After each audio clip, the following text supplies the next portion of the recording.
कि आपकी मस्जिदें वीरान नजर आ रही हैं। कल भी हमारे यहाँ हंसी और ठट्टे की महफिलें सज रही थी, आज भी वही माहौल है। उसके बावजूद हर एक बच्चा मुसलमान का अपने आप को हुजूर का गुलाम कहते हुए इस बात की जानिब इशारा करता है, हम तो मदीने वाले पैगंबर के गुलाम हैं।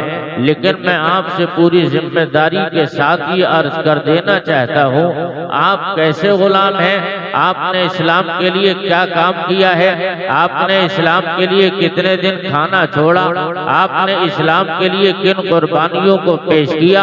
आपने इस्लाम के लिए दिया क्या है? आपकी पोजीशन ये रही, जो हाल आपका कल था वही हाल आपका आज है। कल भी आप इस्लाम को आंखें दिखा रहे थे, आज भी इस्लाम के कवानीन को चैलेंज करते नजर आ रहे हैं। उसके बावजूद हमारी कोशिश ये है, हम अपने आप को हुजूर का गुलाम बताने की बहुत अच्छे तरीके से लोगों के सामने अपनी पोजीशन जाहिर करते हैं, लेकिन हकीकत उससे बरखिलाफ है।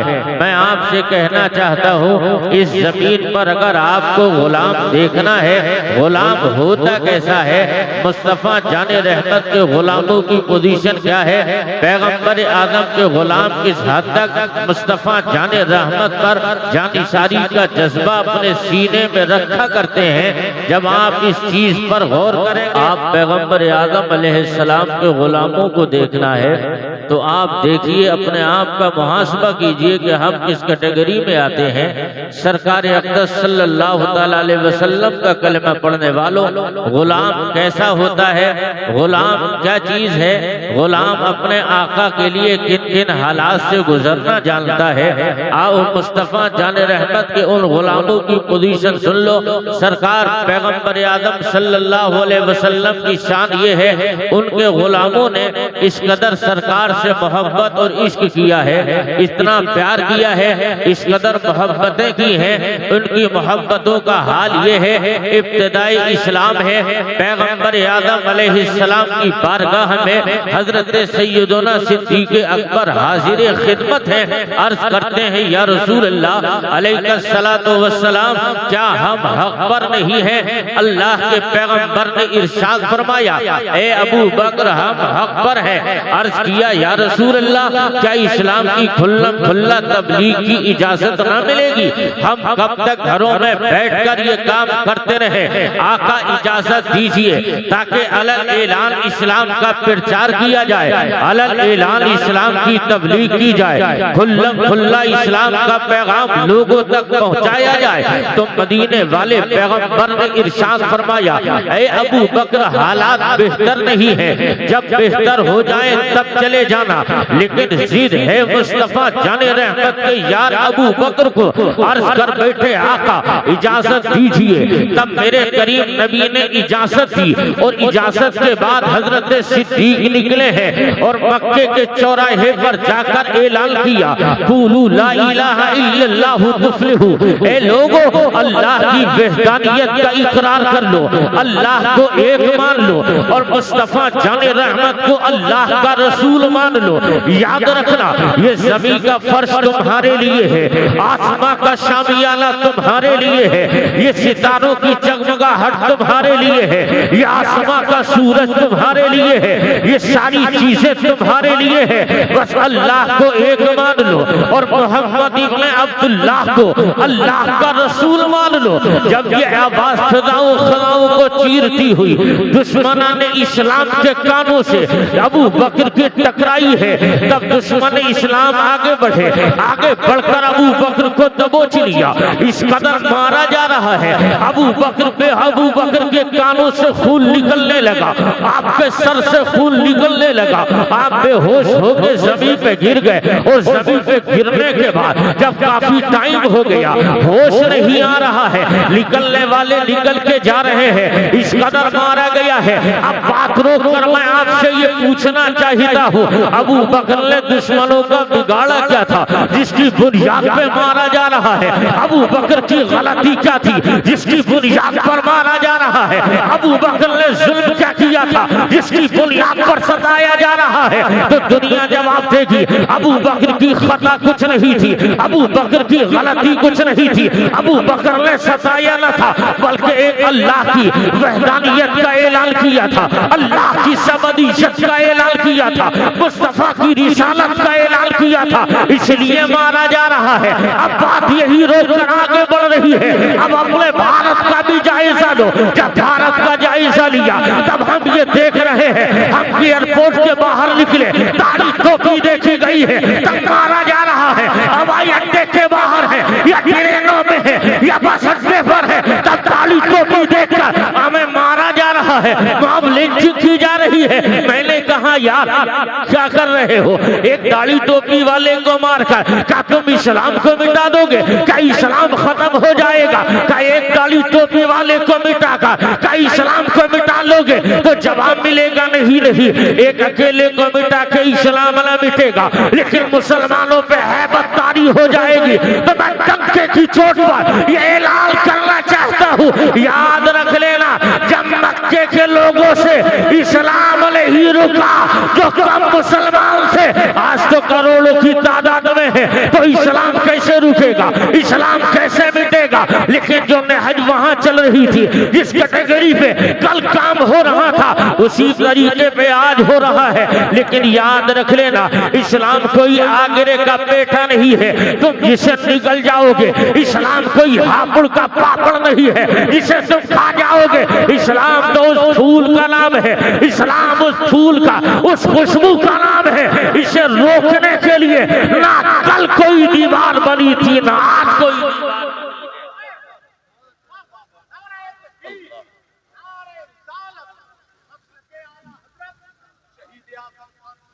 इस्लाम न कल मिटा था न इस्लाम आज मिटा है। इस्लाम का गुलशन कल भी हरा भरा था, आज भी महक रहा है, हरा भरा रहेगा। लेकिन हजरात याद रख लीजिएगा हजरत सिद्दीक अकबर को मारा इसलिए जा रहा है ताकि अल्लाह की वहदानियत की बोलियां लोगों की ज़बान से बंद हो जाए, मोहम्मद इब्ने अब्दुल्लाह की रिसालत की गवाही देने वालों की ज़बानों पे ताले लग जाए, ज़बानें खामोश हो जाए। लेकिन अबू बकर है बेहोश होकर जमीन पे गिर गए, सुबह को मारा गया है, शाम होने वाली है, निकलने वाले निकल के जाते रहे और जैसे ही जा रहे हैं आपके कबीले का एक चौधरी निकल के जा रहा था, उसने अबू बकर को देखा, पहचान लिया और पहचानने के बाद खानदान में इत्तला की। घर वाले आते हैं, उठा के सिद्दीक अकबर को लेकर घर लिटा देते हैं। अब मैं आपसे कहता हूँ लोगों बताइए तो सही, सीने पे हाथ रख के जवाब दीजिएगा। सुबह को मारा गया है, शाम होने वाली है, आपके कान से खून बह रहा है, नाक से खून जारी है, आपके मुंह से खून निकल रहा है, बेहोशी की कैफियत है। लेकिन हजरात अबू बकर हैं, बेहोश पड़े हैं, हर एक की ज़बान यही बोल रही है अब अबू बकर बचेगा नहीं, आज नहीं तो कल मर जाएगा, कल नहीं तो परसों मर जाएगा, परसों नहीं तो अगले दिन मर जाएगा, अब अबू बकर बचेगा नहीं। और जब ये बातें हो ही रही थी फिर कबीले का एक और सरदार खड़ा हो गया, उसने कहा था हम अबू बकर की जान का बदला जान से लेंगे, अबू बकर जैसा बहादुरी का मारेंगे। लेकिन माँ है कि आगे बढ़ गई और माँ की ममता करीब जाती है, अपने बेटे के लबों कानों पे अपने लबों को रख दिया और रखकर ममता भरी लहजे में कहती है ओ मेरे बेटे अबू बकर आंखें खोल दे, तेरी माँ तेरी आवाज सुनने के लिए बेचैन बेमुस्तरिब है, ओ मेरे लाल एक मर्तबा माँ को माँ कहकर आवाज दे ले। अबू बकर की माँ ये बोल रही थी लेकिन बेटा होश में हो तब जवाब देगा, ये तो बेहोश पड़ा है लेकिन अभी जवाब देने की कैफियत नहीं है, लेकिन ममता है फिर आगे बढ़ती है, अपने बेटे के लब कानों पे लबों को रख दिया और ममता भरी कैफियत में आवाज देती है ओ मेरे लाल अपने माँ को माँ कहकर आवाज दे ले, तेरी माँ के कान तेरी आवाज सुनने के लिए बेचैनो मुस्तरिब है। ओ मेरे बेटे बोल तो सही, लेकिन बेटा होश में होगा तब बोलेगा। लेकिन आखिरकार जैसे ही अबू बकर की माँ की आवाज अबू बकर की समातों के पर्दे से टकराई है, और टकराने के बाद आवाज जैसे ही आंखें खुली, आंखें खुलना था, उसके बाद माँ ने आंसू आंखें बह रहे हैं और आंसू बहते हुए अम्मा ने दर्जी आवाज में कहा था, ओ मेरे बेटे बता तेरा हाल क्या है। अब यही रुक कर आप अपने कलेजे पे हाथ रख के बताओ तो सही, अगर ये पोजीशन आपके साथ हो या किसी और के साथ हो, आंख खुलेगी या तो बीवी याद आएगी, आंख खुलेगी बच्चे याद आएंगे, आंख खुलेगी खेतों खलियान दुकानों मकान याद आएगा। लेकिन वाह रे अबू बकर तेरे इश्क को सलाम, वाह रे प्यारे अबू बकर तेरी मोहब्बत को सलाम। माँ ने कहा, ओ मेरे लाल बता तेरा हाल क्या है। तो अबू बकर ने कहा, ओ मेरी माँ ये ना पूछ मेरा हाल कैसा है, मुझे ये बता आमिना का लाल कैसा है। मुझे ये बताओ हुजूर कैसे हैं। ये मोहब्बतें हैं। अपने आप का मुहासबा करो लोगों, क्या हम वाकई अपने आका से इस कदर प्यार करते हैं? हमारा हाल क्या है? हम हुजूर को कितना याद करते हैं? अपने आप का मुहासबा करो। हमारे 24 घंटे यूं ही निकल जाते हैं, हमें हुजूर याद नहीं आते। हम 4-4, 6-6 घंटे इधर से उधर बातों में निकाल देते हैं, लेकिन मुस्तफ़ा हमें याद नहीं आते हैं। लेकिन आज तो मैं पला पलाया इस्लाम मिला है। आपने इस्लाम के लिए किसी कुर्बानी को नहीं दिया है, आपने इस्लाम के लिए कोई काम नहीं किया है, लेकिन मुस्तफ़ा कितना प्यार कर रहे हैं। लोगों कितनी आसानी के साथ हमें दीन नहीं मिला है, बल्कि बड़े मसाइब का सामना हुजूर और आपके सहाबा ने किया है, तो इस्लाम हम तक आया है। आओ हिस्ट्री इस्लाम की देख लो। अल्लाह के पैगंबर अलैहिस्सलाम ने नबुव्वत का ऐलान कर दिया है, और ऐलान नबुव्वत के कुछ दिनों के बाद सरकार पैगंबर आजम के चाह रहे हैं। ये मक्के के लोग हैं, आप तबलीग कर रहे हैं, मानने को तैयार नहीं है। बातें की जा रही है, लेकिन मक्के के लोग तैयार नहीं है। हर एक की ज़बान चल रही है, मोहम्मद दीवाना हो गया है, मोहम्मद शायर हो गया है, मोहम्मद पर जादू हो गया है, मोहम्मद ऐसा है, मोहम्मद वैसा है। लेकिन सारी चीजें सुनने के बाद मेरे नबी आपके नबी गारों में जा रहे हैं। हजरत बुलबुल सिदरा आ गए, और आने के बाद अर्ज करते हैं, मेरे आका अल्लाह आपको सलाम कहता है, और मेरे नबी खुदा ये कहता है परेशान होने की जरूरत नहीं है। ए महबूब तबलीग करना तुम्हारा काम है, और इस्लाम देना यह हमारा काम है। तुम अपना काम किए जाओ। ए लोगों याद रखना, अब मुस्तफा जाने रहमत तबलीग के काम पर निकल रहे हैं। सोच लिया मक्के के लोग नहीं जान पहचान रहे हैं, मक्के के लोग मानने को तैयार नहीं, तो मेरे करीम नबी ने इरादा किया, चलो ताइफ के लिए निकल पड़ते हैं। ताइफ के लोग तो बड़े अच्छे हैं, वहां पढ़े लिखे लोग रहते हैं। अगर अनपढ़ जाहिल न माने तो कोई बात नहीं है, पढ़े लिखे कबूल कर लेंगे। मेरी दावत पढ़े लिखे मानेंगे, मेरी बात को पढ़े लिखे समझेंगे। तो सरकार वहां से चले हैं, ताइफ के मैदान चले गए। ताइफ में गए हैं, पैगंबर जब ताइफ में गए हैं, वहां लोगों को दावत इस्लाम देने की बात चल रही है। तो वहां के लोगों ने इस्लाम की दावत को कबूल करने के बजाय अपने लोंडों को तैयार कर दिया, अपने लफंगों को तैयार किया, हाथों में पत्थर लेकर मुस्तफा जाने रहमत के पीछे लड़के छोड़ दिए हैं। अब मुझे ईमानदारी से बताना, अगर आप जानते हैं मुस्तफा क्या कर रहे हैं। मुस्तफा ने जब नबूवत का ऐलान किया था, हालात लोगों ने देखे थे, तो अबू तालिब के पास आ गए थे और कहने लगे ऐसा है, ए अबू तालिब ऐसा है, अपने भतीजे मोहम्मद को समझा लो, अपने भतीजे को समझा लो, अपने भतीजे को माँ बताओ कि मोहम्मद हमारे माबूदाने बातिला की बुराई करते हैं, अगर इन्हें सोने की जरूरत हो हम इन्हें सोना देंगे, इन्हें चांदी की जरूरत हो हम इन्हें चांदी देंगे। देंगे। अगर इन्हें किसी अरब की हसीना से निकाह करना है हम वो हसीना भी दे देंगे, लेकिन इन्हें समझा दो हमारे माबूदों की बुराई छोड़ दे, अगर जो चाहे वो ले ले। लेकिन मैं आपसे कहता हूँ अब मुस्तफा जाने रहमत अलैहिस्सलाम है, पैगंबर जब ताइफ के बाजार से निकल रहे हैं उन लड़कों ने क्या किया, हुजूर के पीछे लग गए और पीछे लगकर मुस्तफा पे पत्थर मार रहे हैं। इस कदर संगबारी हो रही है, सरकार के पैरों में पत्थर लगे, मुस्तफा जाने रहमत के पैरों से खून निकलने लगा और नालिन मुस्तफा खून से भर गई है। और मेरा नबी आपका नबी अब उन जख्मों से चूर होकर तकलीफ महसूस करते हुए मेरे नबी बैठ जाते हैं। और जब सरकार बैठे हैं अब उन लड़कों ने और आगे जुल्म कर रहे हैं, पैगंबर के बाजू पकड़ लिए और बाजू पकड़ के खड़ा किया, सरकार चल रहे हैं, फिर पीछे से पत्थर मारे जा रहे हैं। मुझे ईमानदारी से बताना हम क्या कर रहे हैं इस्लाम के लिए, हमने क्या दिया मुस्तफा जाले रहमत को? हम तो कल भी नबी का दिल दुखा रहे थे, आज भी नबी का दिल दुखा रहे हैं, हम कल भी तकलीफ दे रहे थे, आज भी तकलीफ दे रहे हैं। सरकार कितने मसाइब उठा रहे हैं मुझे बताइए तो सही। आखिर मक्के वाले आपको इख्तिदार की कुर्सी दे रहे हैं, आपको दौलत देने की बात करते हैं, आपको सोने की बात करते हैं, आपको चांदी देने की बात करते हैं,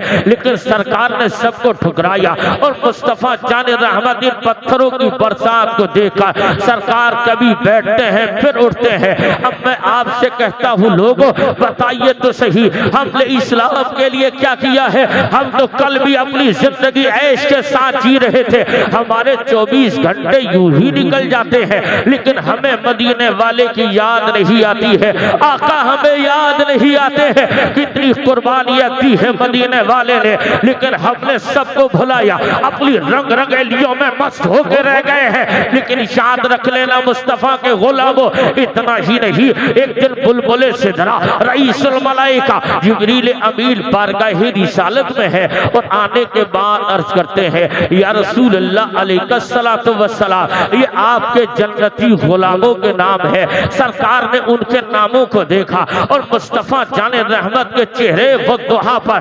तबस्सुम के आसार जाहिर हुए। और जैसे ही सरकार ने तबस्सुम फरमाया, इतने में बुलबुले से जरा हजरत जिब्रील ने अल्लाह के पैगंबर की बारगाह में, अपने मुस्तफा की बारगाह में जहन्नमियों की लिस्ट पेश की है।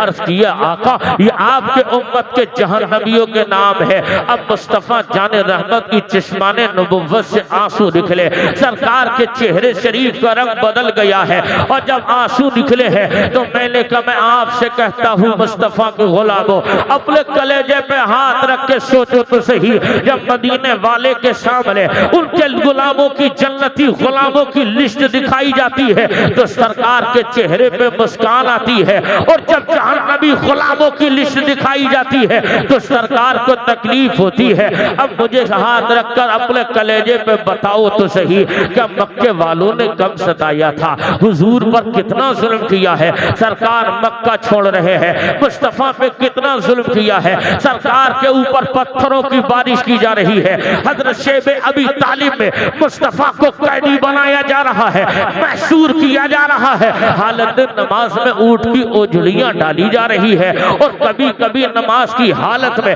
हुजूर के गले में फंदा डाल करके हुजूर को खींचा जा रहा है। मैं आपसे कहता हूँ ये तकलीफें किस लिए है, ये परेशानियां किस लिए है, ये मसाइब किस लिए उठाए जा रहे हैं? मक्के वाले तो दौलत दे रहे थे, मक्के वाले सोना दे रहे थे, मक्के वाले चांदी दे रहे थे, मक्के वाले इख्तिदार की कुर्सी दे रहे थे, लेकिन ये परेशानी किस लिए उठाई जा रही है?